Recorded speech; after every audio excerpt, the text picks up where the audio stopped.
Yo soy la chica. La chica, c'est un projet franco-vénézuélien, car je suis franco-vénézuélienne. C'est un projet de collage de sonorités, de collage de textures, parce que je suis moi-même un collage de culture. Et cette schizophrénie culturelle m'a amenée à avoir une proposition extrêmement hybride, extrêmement chelou, mais extrêmement personnelle dans la musique que je propose. La métamorphose ne s'arrêtera jamais. Je pense que je suis en perpétuelle transformation. En revanche, j'espère que ce sera moins intense que ce que je viens de vivre ces dernières années. C'est bien si ça se calme de temps en temps, qu'on puisse assimiler un petit peu les étapes. Mais c'est vrai que j'ai l'impression que dans ce qu'on fait, quand on fait de la recherche à travers l'art et puis à travers les sons et à travers tout ce que ça peut générer comme émotion, on ne peut pas rester sur place en fait. On est obligé d'arriver à des vérités parfois qui vont ensuite être transformées, d'arriver à des conclusions, se persuader de choses et puis tout ça en fait ça va évoluer à partir des expériences qu'on continue à vivre. Donc non, ça ne s'arrête jamais. Mon rapport au sacré, c'est un rapport au quotidien en fait, c'est un rapport aux choses du quotidien. J'ai beaucoup de rituels en fait dans la vie depuis mon réveil jusqu'au moment de me coucher. Il y a beaucoup de rituels qui interviennent dans ce que je fais, dans mes actions, dans l'énergie que je vais mettre dans certaines actions. Et le sacré pour moi, ça peut être respecter des valeurs qu'on m'a passées.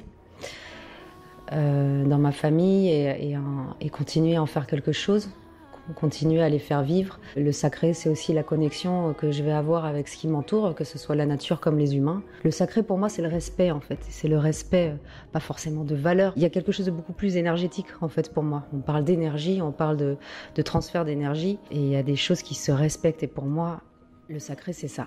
Le sacré, c'est le rapport à l'autre, c'est le rapport à soi, c'est le rapport à son corps. C'est tout ce qu'on fait à partir de ce qu'on nous a donné.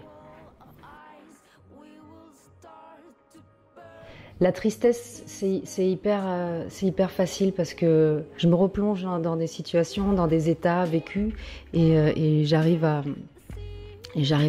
transformer cette émotion justement et j'arrive à la montrer, j'arrive à l'interpréter en tout cas. Je me demande si la joie, c'est pas un petit peu plus difficile pour moi. Je peux exprimer les névroses, les peurs, la fragilité, la force. La rage, c'est un truc très important pour moi à exprimer sur scène, la tristesse aussi, et je pense que la joie, elle arrive quand j'ai déjà lâché toutes ces émotions-là. Quand tout ça s'est déjà transformé, là, ce qui reste, en fait, c'est le feu positif, et à ce moment-là, je pense que ça peut surgir. Alors, mes cauchemars m'inspirent plus que mes rêves, bien évidemment. Mes cauchemars sont tellement intenses et tellement chelous que ça me laisse très souvent dans un état bizarre pour le reste de la journée et j'essaye de composer avec ça. Mais ce qui est encore plus intense pour moi, c'est le fait de rêver de jour, le fait de faire beaucoup de rêves éveillés, des déconnexions de la réalité. Ça me fait atterrir dans des états, et je dis bien atterrir parce que le réveil il est vraiment violent, ça me fait atterrir dans des états qui sont très intenses, très puissants, et c'est cet état-là, c'est cette émotion vraiment bizarre dans laquelle ça me laisse, que j'essaye de transformer en musique et que j'essaye de reproduire. J'essaie de reproduire ce mood-là, en fait, ça m'intéresse. Surtout pour pas le laisser à l'intérieur de moi, pour en faire quelque chose, que ça soit transformé et que ça reste pas dans mon cerveau. Alors j'ai sauté en parachute avec un éléphant, donc il avait une partie rude de la vie où tout est lourd en fait, et donc sauter en parachute avec des éléphants c'est extrêmement étrange comme sensation, parce que t'as le parachute effectivement qui t'empêche de tomber et de te fracasser, mais en même temps t'as un éléphant qui est lourd et que tu dois supporter et tu dois faire avec ce truc là, et la descente elle est interminable.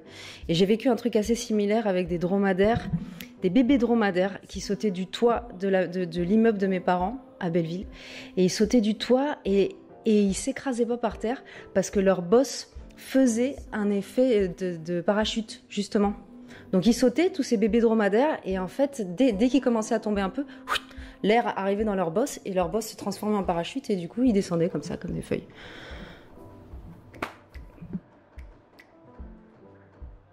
C'est lève-toi et marche.